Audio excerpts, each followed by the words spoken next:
Welcome back everyone to Outworld Platinum walkthrough. In the last episode we have traveled to Harmattan. The first DLC, the Soroboran Academy, is basically here. We have been looting Harmattan, grabbed all the junk piles and chests. We have worked on our quest enrollment. We had to do a little task for this entry level quest as per usual. We learned some skills from Ella and Serge, the two new skill trees that were added to the game. And we have also done some preparations because we headed outside into the plateau. We visited the Immaculate in his camp. We have gone to Mana Lake to acquire 3 Buzu's hide. And we have also activated the Wind Altar. What I am going to do in this episode is a little bit of cooking, a little bit of crafting, and I'm also going to try my luck on some more alchemy so that we most definitely have the 50 recipes crossed off our lists and I can stop mentioning it every episode. So the cooking recipes I have crafted. Unfortunately, this is post commentary, so I'm going to read off the recipes that we have learned, only the advanced ones with more than one ingredient, so you can check if you already have those, if you haven't gotten the trophy for the 50 recipes. We have learned the alpha jerky with 2 raw alpha meat and 2 salt. We have made the alpha sandwiches with raw alpha meat and bread. We know how to make angel food cake with any egg, sugar and flour. Or flour. Flour. Yeah, I don't really know if that's the right pronunciation. I'm probably butchering it. But let's deal with it. We also learned how to make bagatelle with 2 crawlberry jam, sugar and fresh cream. We know how to make bitter spicy tea with water and an ochre spice beetle. We have learned how to make bouillon du prédateur with 3 predator bones and 1 water. We know how to make our own bread with flour, clean water and salt. We have learned bread of the wild with smoke root, raw alpha meat, a wool shroom and any bread. We can also make some cheesecake with 2 fresh cream, 1 egg and sugar. We learned the Ciriazo ceviche with the raw rainbow trout, seaweed and salt. We can make the chipate with Buzu's meat, salt, egg and flour. We know how to make the crawlberry jam with 2 crawlberries and sugar. We have also learned the diadème de gibier with raw jewel meat, any meat, a cactus fruit and some salt. We can also make dry mushroom bars with 4 common mushrooms. We can also make our own flour with 2 wheat grinded together. Fresh cream consists of 4 Buzu milk.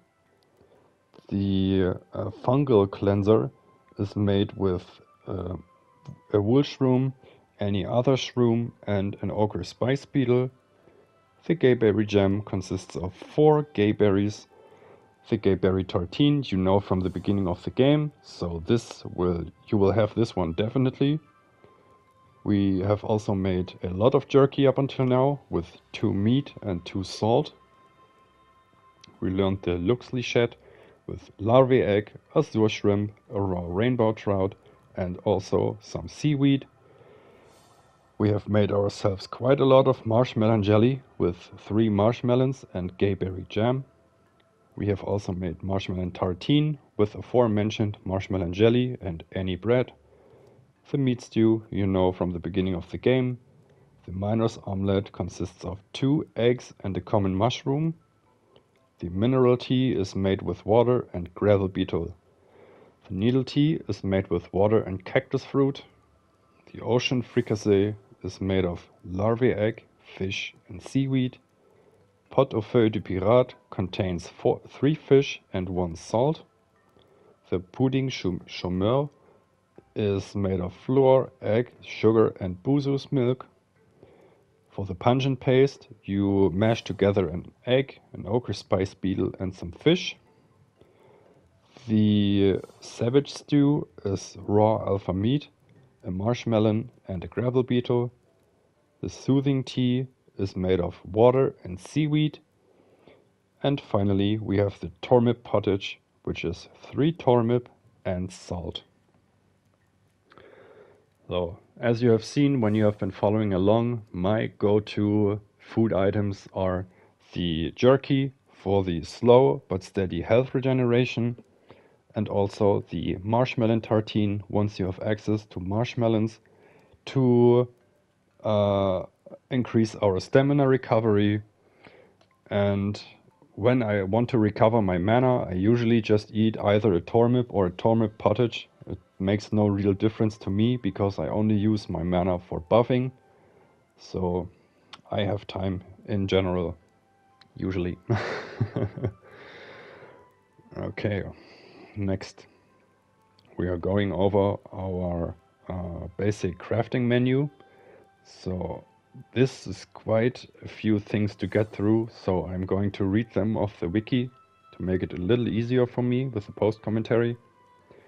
We know how to make the bolt rack of linen cloth and a larvae egg. We can make the bullet with iron and thick oil. We can also make a fire rack with linen cloth and thick oil. We can make the ice rack with linen cloth and seaweed. And we have learned to make mana stones by decrafting a troglodyte staff. This does not show up in your inventory, in your recipe list, but it does count as one. We also learned to make a poison rack with linen cloth and grilled crab eye seeds. We know how to make iron spikes made of 4 iron scrap. And we have crafted ourselves a few tripwire traps up until now with 2 iron scraps, 1 wood and a linen cloth. We have also crafted ourselves a few weapons, not too many, but I want to go over them in case you're missing one, because some of them are pretty much essential for my style of playing right here, because it doesn't require because I'm going for damage over time weapons. They are pretty effective when you're not the strongest character on the board, but yeah. One of the first weapons we crafted was the Fang Axe, consisting of an iron axe, 1 predator bones and a linen cloth to wrap it together pretty nicely. We have also crafted the 2-handed Fang weapons, so the Fang Great Axe, the Fang Halberd, the Fang Great Sword, the Fang Great Club, and the Fang Trident, which are the iron weapon respectively.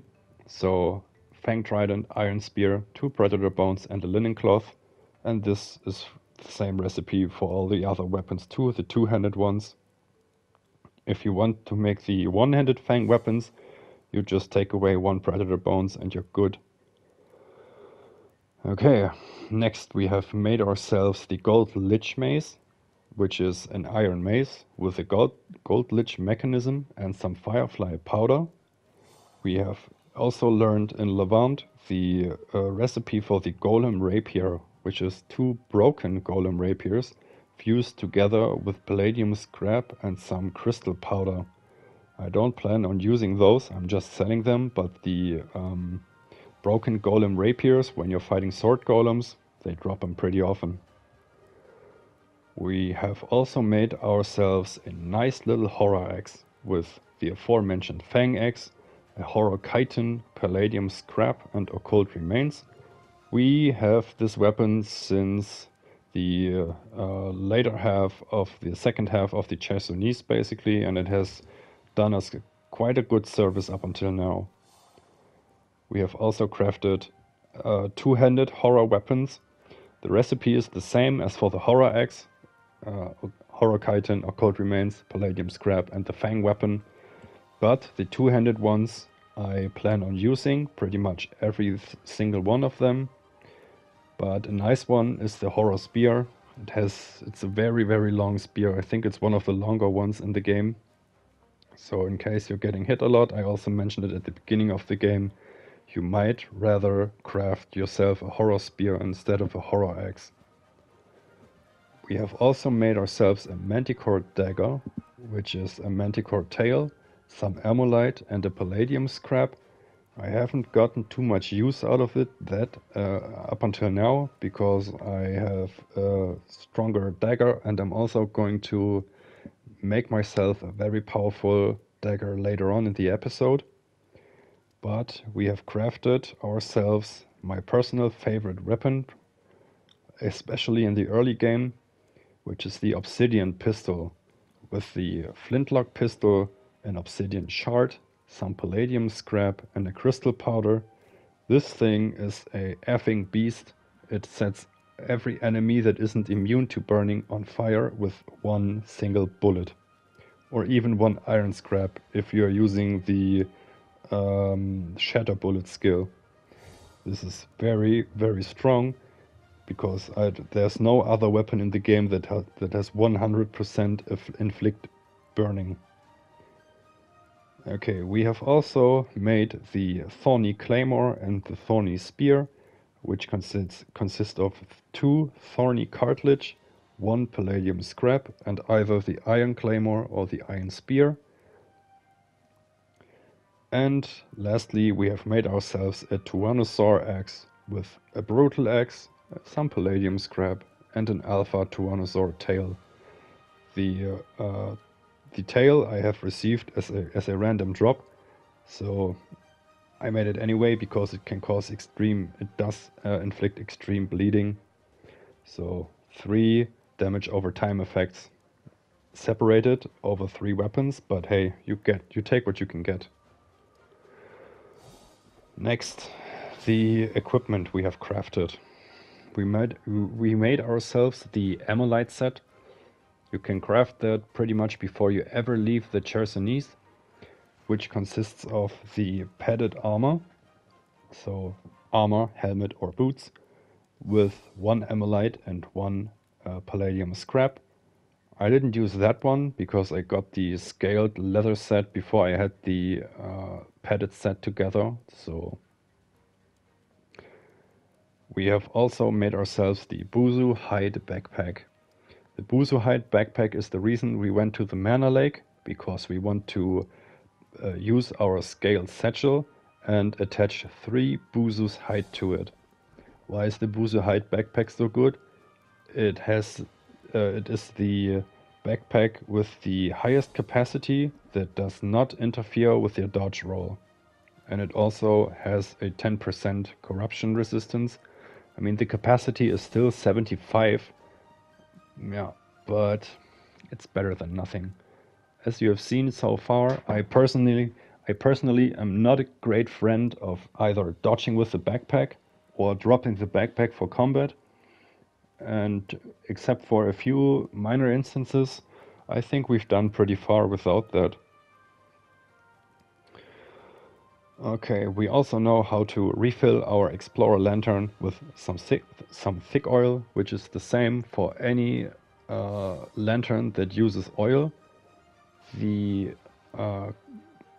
coil lantern that we are using needs to be refilled with a power coil, but it has a durability of 500. When I did my practice run of this for this walkthrough, I managed to pull off all 4 faction quests with just the coil lantern. So 500, it goes a long way. Don't underestimate that. Okay, what else have we done? We have made ourselves some makeshift leather attire, which is a basic armor. I used the tattered attire from the beginning of the game with 2 hide. I made that on Spawn Island before we ever came to Cierzo. And we have made ourselves the makeshift leather boots and hat. You can take any basic boots or any basic helm, like a tattered hood and worker boots, which you can find pretty much all over the place at the beginning of the game. Righto.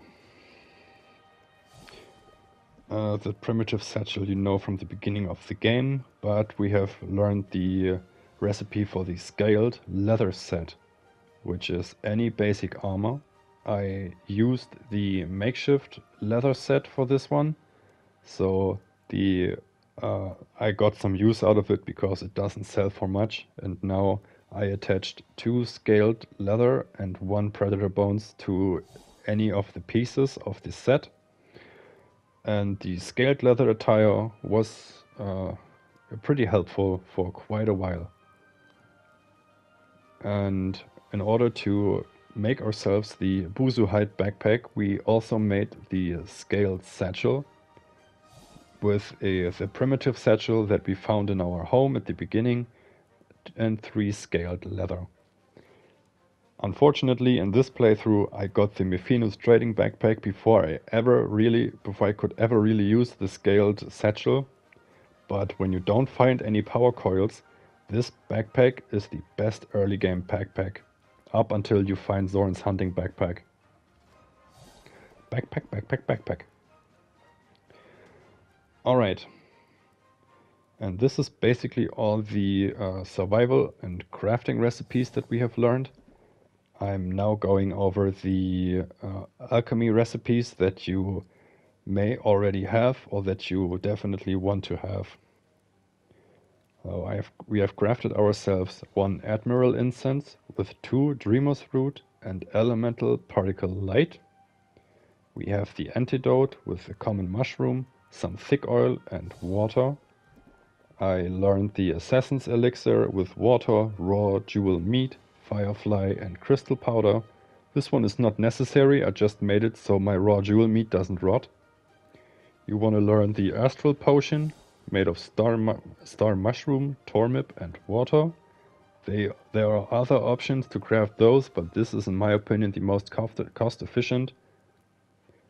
We have also learned the blessed potions with firefly powder and water. We know how to make a bold varnish with gayberry wine, firefly powder and a mana stone. We know how to make incendiary charges with thick oil, iron scrap and salt. We know how to make toxic charges with 2 grilled crab eye seeds and some salt. Cold stones are made with blue sand and mana stone. Cool potions are water and a gravel beetle. Crystal powder is blending together 4 mana stones. That is basically what Helmi told us for our own quest. The dark varnish is some gayberry wine, a mana stone, a grilled crab eye seed and occult remains. Discipline potions are water, ochre spice beetle and live weedy. The elemental resistance potion is smoke root, occult remains and crystal powder. The endurance potion, there are 3 possible options to craft those, but I always go with any egg, crimp nut and some water. Again, the most cost efficient one. A fire stone is made with a mana stone and some thick oil. A fire varnish is a gayberry wine, some seared root and a fire stone. Seared root you get from cooking a smoke root. This is another recipe, but it doesn't show up in your cooking tab. Next we have made ourselves the great astral potion. For that you want to upgrade a regular astral potion with some ghost's eye. The great endurance potion is upgrading the endurance potion with crimp nut. And the great life potions is upgrading a life potion with greasy fern. Next, one of the most important items that I want to have and for my endgame character is the hex cleaner, made of water, greasy fern, live weedy and salt. So I do recommend stocking up on those right now in case you want to follow along exactly as I do. We know how to make some ice varnish with gayberry wine, live weedy and a cold stone. We have also learned the life potion with gravel beetle, a blood mushroom and water. Like with the other basic potions, there are 2 other possibilities to craft those, but fashion over function. I have learned the mist potions which is ghost's eye and water. I have also learned the poison varnish, which is gayberry wine and occult remains with a miasma pod and grilled crab-eye seed. Possessed potions are made of water and occult remains. The purity potions are made from the sanctifier potion and any elemental particle. Rage potions are crafted with water, smoke root, and a gravel beetle. The spiritual varnish is some gayberry wine, a ghost's eye, and a mana stone. Stability potion is insect husk, live weedy, and water. The stone flesh elixir is a gravel beetle, an insect husk, crystal powder, and some water. The survival elixir is an ochre spice beetle, crystal powder, live weedy, and water. And we also have the warm potion, which is thick oil and water. Then we have the warrior elixir, which is a crimp nut, crystal powder, larvae egg, and some water. And finally, the weather defense potion with some water, greasy fern, and a crystal powder. Right.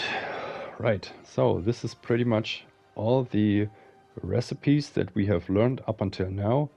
As you can see in the video, I am still not entirely done with with my cooking. I think I was explaining the recipes that you want to grab. I might also do that because I have made a list of a few recipes that I plan on using very often for the end game. So if you want to write that down, write that shit down. No, just kidding. But there are a few you want to save up your resources for or start hoarding resources. The Bread of the Wild I use mainly because it gives you health regeneration 5, which is the highest level. So we've gone over this. Health restoration comes in tiers from 1 to 5. The same with stamina restoration. So in case you want to fight some tough bosses or optional enemies or unique enemies that take a lot out of you, make sure you bring the high level food and skills. So Bread of the Wild has health restoration 5 and also grants you the warm boon, increasing the fire damage that you deal and decreasing the fire damage that you take. Also, you want to have all the boons. We have already done that. We have all the 5 elemental boons. So it's blessed, it's mist, it's possessed, it's cool, and it is warm. Also, Enrage grants you the Rage boon, and Focus grants you the Discipline boon. All of those are essential to any strong build. They not only increase your attack, but also decrease the damage you take. Essential. Okay, what I also like to use is either the poutine. We have bought a few of those. You cannot craft those. You have to buy them, unfortunately, from the caravaner only. Or some golem elixir. Why I like poutine is because it reduces your sleep by 25, so it does make you a little sleepy. But why I like it so much is because I usually play some elemental damage warrior. So it increases my damage output by 15 to 30% because I usually buy the skills from the Hexmage skill tree. Lockwell's intervention is just broken. When you are 50% sleepy, you get 15% more damage, and when you're 25% sleepy, you get 30% more damage, which is insane. So, where were we? Golem Elixir. Yeah, it also they also grant impact. They increase the impact that you deal and the physical damage that you dish out. I also like to cook myself some savage stew, because the savage stew does give you the rage boon and increases your impact resistance. You can either use the Cierzo Ceviche or the Elemental Resistance Potion. As far as I know, they basically do the same. They give you elemental resistance, so increasing your defense. What I also like to use is the Mana Belly Potion. We haven't heard of this up until now, but just so you do now. It does give you Mana Restoration 2. Mana Restoration only comes in 3 tiers, so this is pretty solid middle ground. For comparison, do I have the Tormid Pottage? I think Tormid Pottage has Mana Restoration 2 as well, so it's decent. But the kicker here is that it provides you mana cost reduction, so you can use your skills or your spells more frequently. The next one is Diadem de Gibier, which grants you the Stamina Restoration 5, the same as the Marshmallow Tartine, but what this thing does, it increases your movement speed and it also gives hot weather protection. Okay, one of my absolute favorites is the Cured Pie for Fish. Also, currently unknown, it restores 20 mana. It has Mana Recovery 3 and grants you 2 protection. We have already gone over the basics of barrier and protection, but I'm going to reiterate a little in case you have forgotten. But 2 protection. What I also like to use is the Vagabond's Tartine. It's unknown again. It grants Stamina Recovery 4. It grants 2 barrier and weather defense, so both cold and hot weather defense. This is a quite nice one. I also bring a few Shimmer Potions, which is another unknown item up until now, but this thing can also grant you 2 barrier and the effect Shimmer. So, to explain what Shimmer does, I have to look that up actually. Shimmer, what do you do, my friend? I think it does more elemental damage. Yeah, Shimmer increases, gives you plus 15% elemental damage. So when you're fighting as an elemental warrior, very sleepy, plus 30%, plus you have the Shimmer on you, that is 45% more damage. It's insane, I tell you, insane. Then, depending on the build you're playing, you want to grab a varnish of the element. So like when you use an ethereal warrior and you use the Dreamer Halberd or something else that does ethereal damage, when you put a spiritual varnish on this thing, it becomes ridiculous because you gain a 10% damage increase of that element and also plus 15 flat more damage. So what does that mean? The Dreamer Halberd, I think it does 22. I'm just gonna quickly check that, but add on the elemental number 15, so it's almost double. I think that is quite insane. But it also only lasts like, I think 180 seconds, so 3 minutes. So you gotta be quick. Yeah, it's 22. So 22 plus 10% is 24, plus 15 makes 49. Sick. What I also usually do before big fights is casting runic protection. So I have gone over runes briefly, but depending on the order you cast the runes, you get a specific effect. So if you cast Death and Egoth, the effect that you produce is called Runic Protection. There are many more, like a Runic Lantern or a Runic Sword, a Runic Trap. There's a bunch of stuff to play around with in case you're interested. I personally am not a big fan of the runes because they take up way too many of your quick slots. You only have 8, and in case you want to be a little versatile in combat, you have 8 slots only dedicated to your runes. So that only gives you 4 to play with. For harder fights, you want to have a life potion, ideally a greater life potion on you. So this is 5 out of 8 slots taken. And this is pretty crap in my opinion. I should have added another window for this, another window with 4 slots.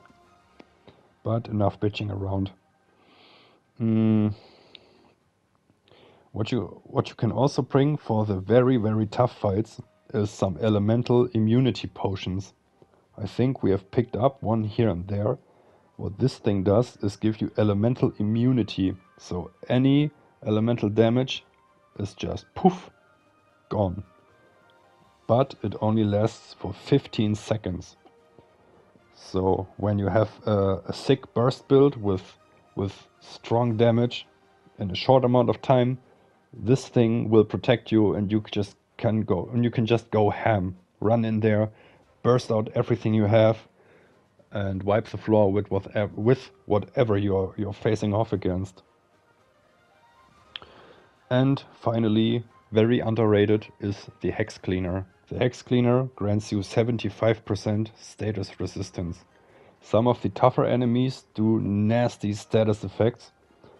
When they put confusion on you, it becomes real ugly real quick.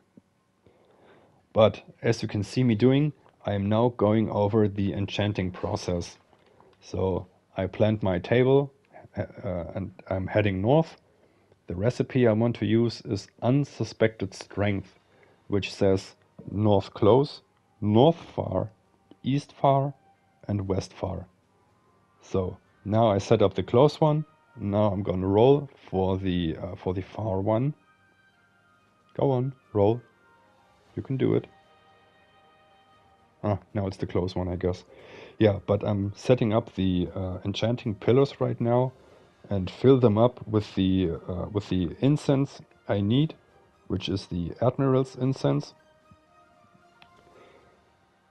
Yeah, the reason I'm doing this is because I want to have a stronger dagger in my offhand, and the Unsuspected Strength can be put on any iron weapon or the rondel dagger, which increases its damage by 150%.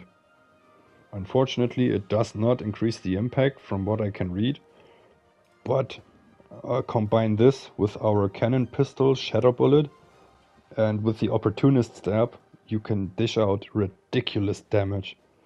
And remember, we haven't even bought a single breakthrough yet. So basically, what that means is any character can do this combination without learning any specific skills. This is just the basic stuff. I think Opportunist Stab should have been in a higher tier in the Rogue Engineer skill tree, because it's broken as hell. I mean, there are a few enemies that are immune to confusion or to pain, so Shatter Bullet Cannon Pistol does not always work, but when it does, things die quickly, very quickly. Okay, so now I'm showing off my Rondel Dagger, the power it has now in comparison to the other daggers you will see later on. But this thing, very deadly, and it only weighs 1 unit, which is ridiculous in and of itself. I mean, the dagger playstyle is not for everyone. It took me quite a few playthroughs and a lot of videos on YouTube to convince me that I should maybe try out the dagger. And I thought, hey, maybe for this run, no breakthrough points, let's see how far we can take this. And as you will see, we will be taking this thing very far. Okay, so I'm currently running out of subjects, so I will explain in more detail what I will be doing for this playthrough. I have gone over this briefly already, but I will get more into details now. The first thing I want to do is do the Blue Chamber Collective faction quest. So I want to join the Blue Chamber Collective. I have already talked about parallel quests. So when you join the Holy Mission, you are able to do the parallel quest for the Blue Chamber Collective and also the one for the Holy Mission. The one for the Heroic Kingdom becomes available a little later on. You have to progress a little further, but there is a timer for those. Which means once you have this quest in your quest log, you have a certain amount of time to finish all the objectives of the quest and turn it in, so you can get the maximum amount of rewards. For the parallel quests, in my opinion, it's essential to make it in time. I won't spoil the results, but you want to be as quick as possible, so there's no chance you mess up. Because also when you die,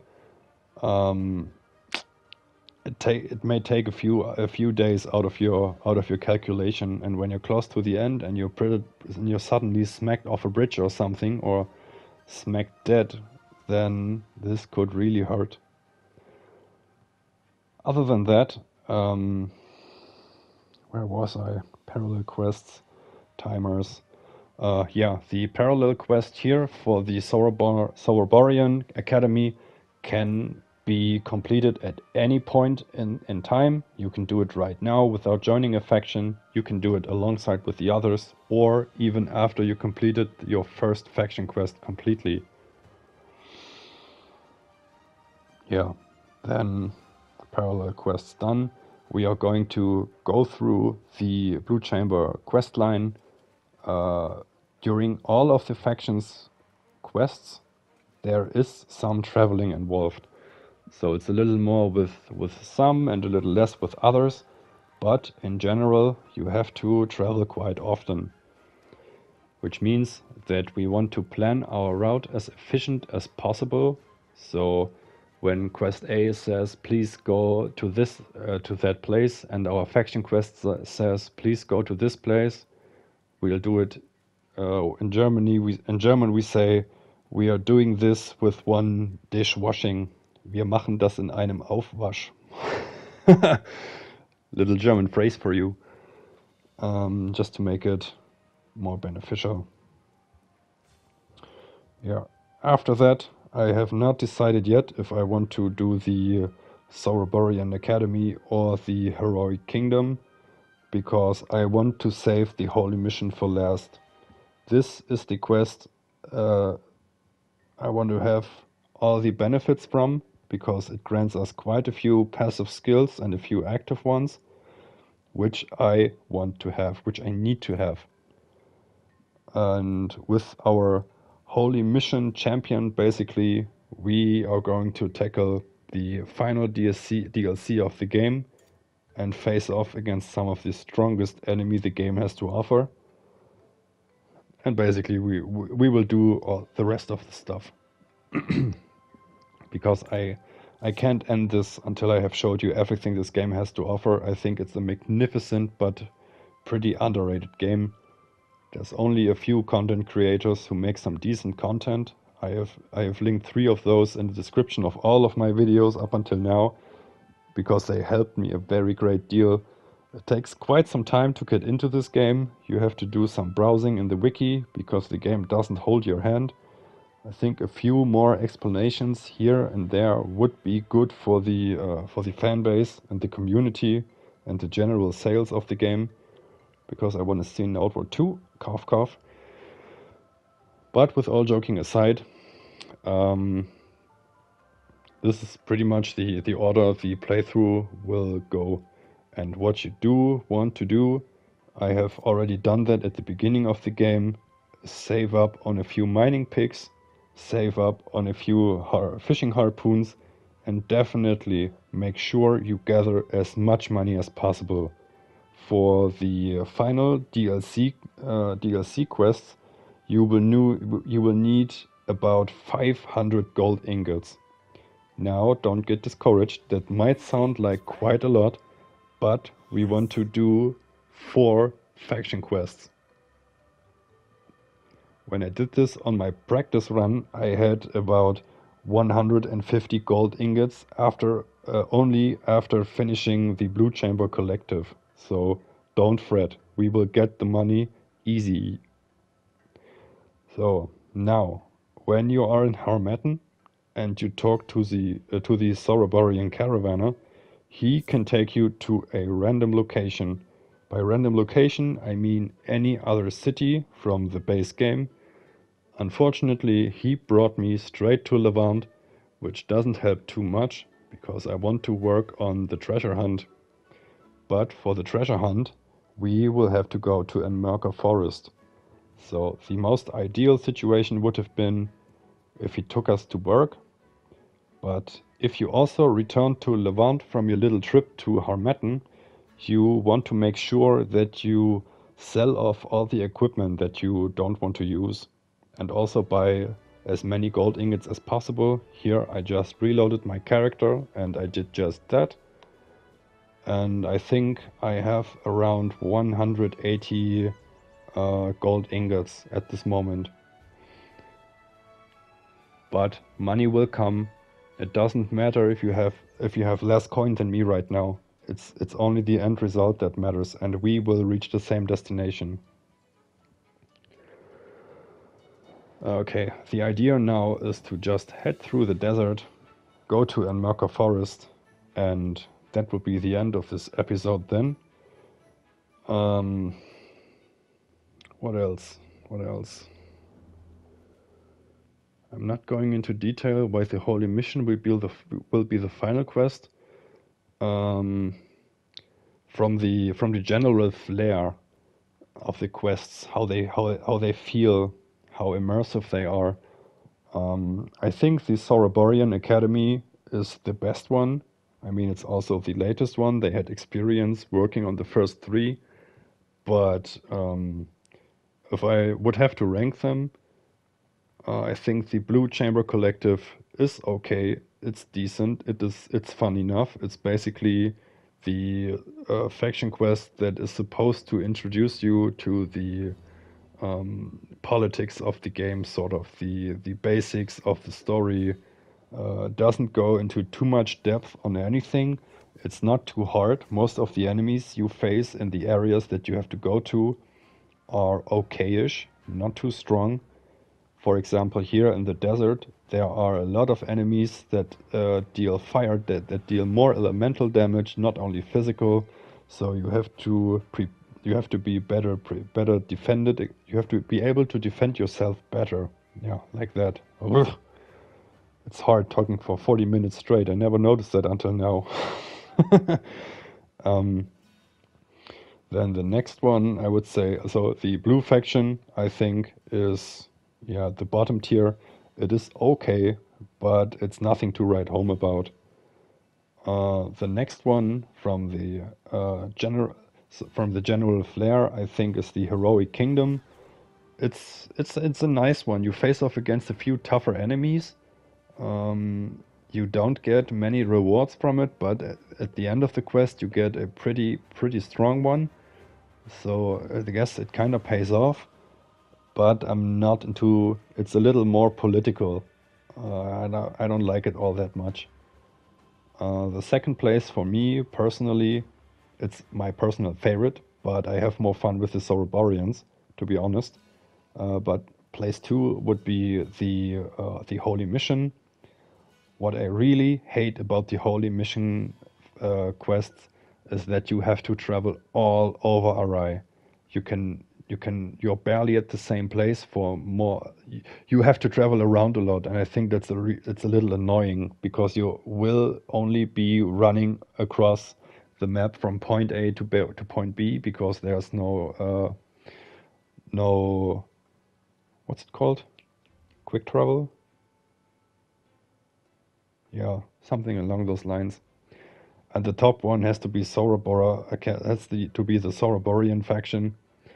Yeah. But this is it for now. Once the game is loaded in, I'm going to end the episode. I thank you all for watching. I'm sorry for the post commentary, but It has to be done. I can't leave you without my magnificent voice. I thank you for watching. I'll see you in the next one. Wind be at your back, my friend.